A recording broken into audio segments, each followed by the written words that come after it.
Hey guys, we're currently at Acorn Community, a income sharing co-op that works towards saving these heirloom seeds and providing them to you. So let's go have a look around, see what's up. We are at Acorn Community in the Louisa County of Virginia. Started in 1993, the community, and started kind of as an offshoot of Twin Oaks. Twin Oaks was very full at that time, so that was kind of what inspired that group of people founding a new community. Right now we have, I think, around 20 members, and then I think we have around like 7 or 8 visitors. So the farm kind of like gravitates around 20 to 30 people. And then we have, I think, around 100 seed growers that are all over the country that have, small farms and that vary in size, and they grow seed grow outs for us. And then, our customer base has grown into the thousands. The income sharing works that we have the business, Southern Exposure Seed Exchange. Almost every member works in the business, and all of the profits of the business essentially are held in a common treasury. And then we essentially distribute that based on people's needs, collectively. Primarily based off of trust-based systems, and it's very rare that you will catch somebody spending too radically. It's usually expenses for the community, like food. It's usually I need a new pair of shoes. It's usually I need to get gas. Things that you just need to do to operate. Imagine that, 20 friends living together that are all the CEO, sharing the profits of their collective business in a shared bank account. Southern Exposure Seed Exchange is able to support the needs of the community and even employ some members of other communities during their busy season. And now we're in the office, where surprisingly this is the only place you can get coffee really on the whole land, right next to the work. It's smart thinking. And so basically, whenever the seeds are shipped here, you're mostly going to be sitting at this table right here, picking through the seeds, sorting them, weighing them, packing them. Yeah, and that's mostly it. And it's fun to be packing all these seeds and closing them up and be this is all somebody's hopes and dreams. Yeah. Good luck, buddy. Yeah. This feels great. This is all this potential for life being put into the hands of excited people who want to have more food sovereignty. That to me, that's beautiful. I can work for that. Wait, what are you doing? I'm just putting together a little package of donation seeds for Eastwind, which is the community I used to live in. They sent me a wish list. The seeds are still good, but they're not sellable, so these are donated. Yeah, it's a really cute thing that we have this. Well, we're here only for the busy season to help out, and we're working here for a couple months, and then we're gonna start a little community, me and my partner, with other ex-Eastwinders in the Ozarks. Eastwind is cool, but it's a little too big, so when you have that many people together, you do have to come up with different ways to organize that can become kind of bureaucratic. Looking to build and start a new community with your friends. To do that, you've come to another community where you're able to work the busy season and get enough money to be able to fulfill that project. So it's just one community evolving into the next. Yeah.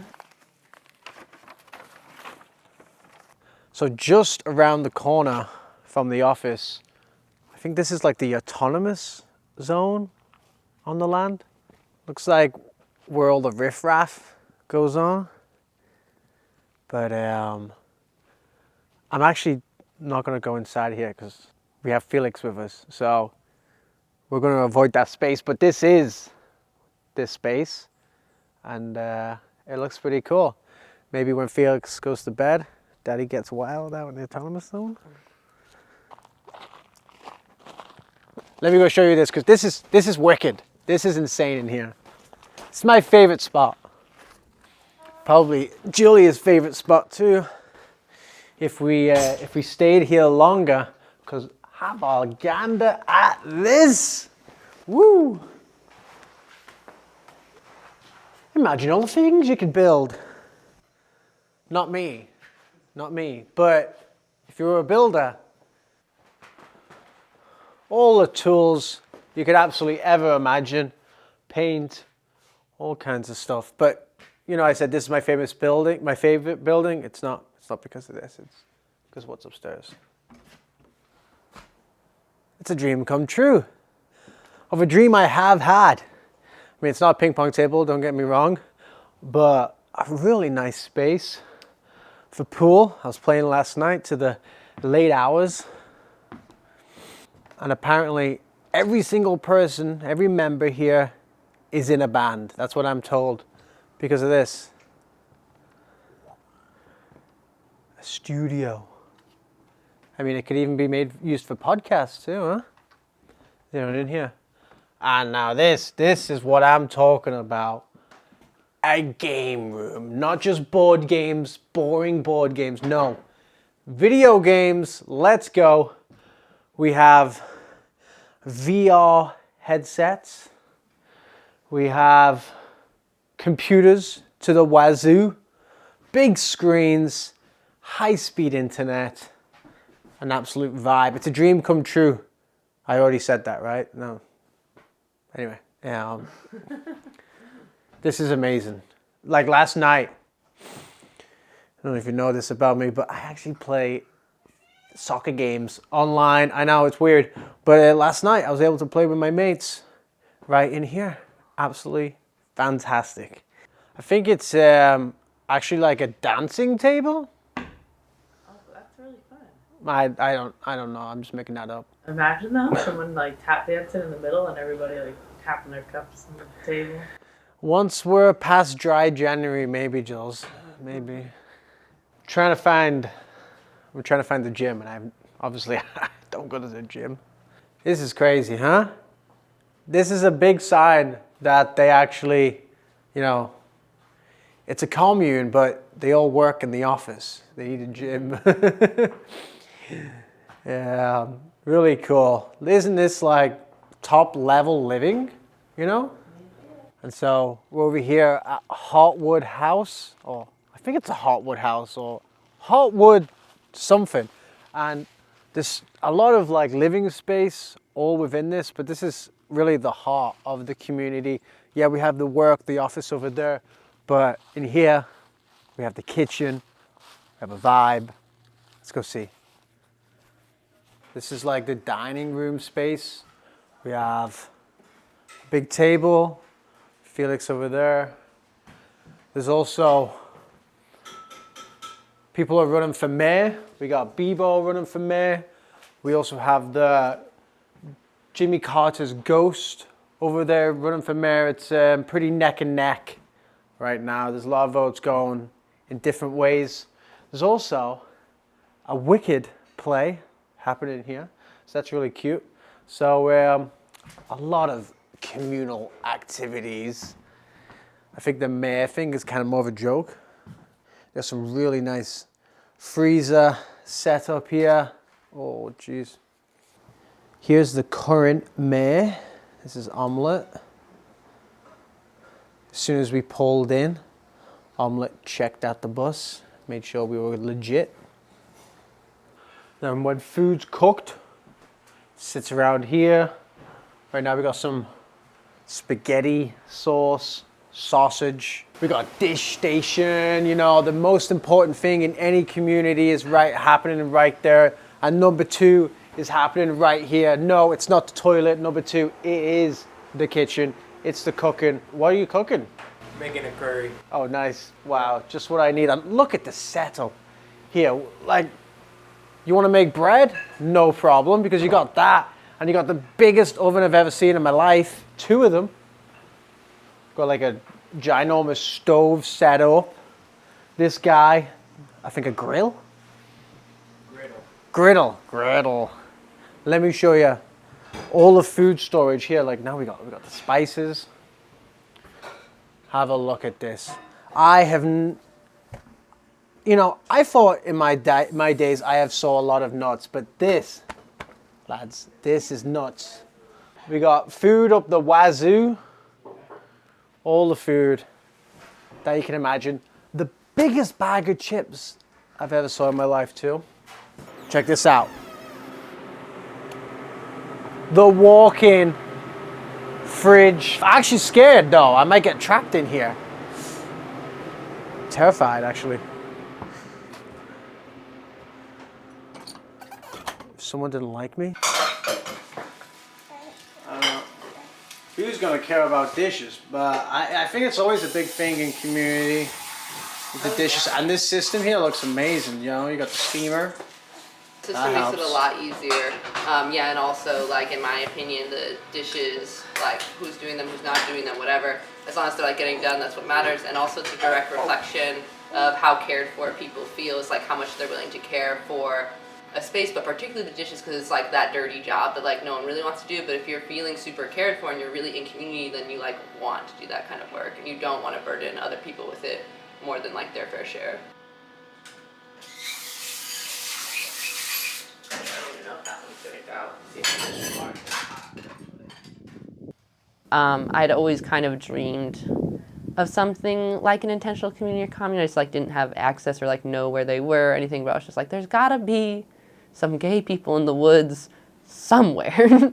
Or maybe they're not gay, maybe they're just like accepting of queer people, but like a lot of my experience in community was like really high risk, high direct action in New York and like Foley Square, and like trying to like create a community that's like an autonomous zone while also like getting kicked out every night and like resisting, you know, like police brutality and things like that. It's like really difficult and almost impossible to get people to like care about each other and unlearn all these like things that we've learned how to relate to each other through like the colonialist like lens and capitalist lens. So it's like trying to unpack all of that while also being in survival mode felt impossible. So I was just like, there's got to be something. And then like I kind of like got in the door and like found the commune that I'm currently at most of the time. I really feel like those people are my people. That one, you know, we don't have shared income in the same way, and we have to like make our own funds, so it actually allows me to continue that lifestyle where otherwise I probably wouldn't be able to. As much as like we're getting paid and that's like helping us out as hired workers, like we're also helping Acorn out, maintain their business, and also allow them the opportunity to make it even more efficient and do more of like the big visionary thinking and also learn from us. Like I feel like my biggest role here is not packing seeds, it's actually like emotional community consult. Like a lot of people are always like coming to me, talking to me about like the community problems or like interpersonal issues, and like utilizing my knowledge base there. And like we just learn so much from each other when there's more intercommunal exchange.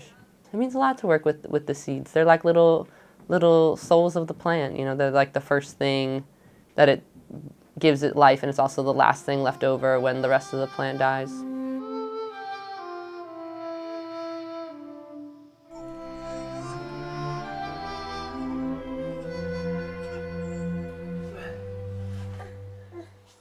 Look, buddy. You got something like this to eat. You're about to witness the first ever food Felix has put in his mouth. It's on his hands.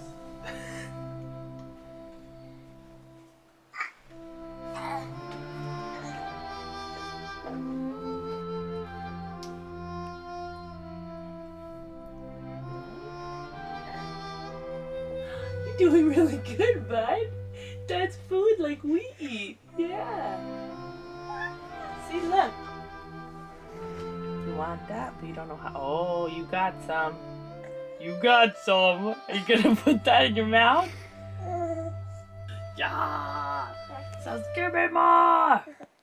Give me more.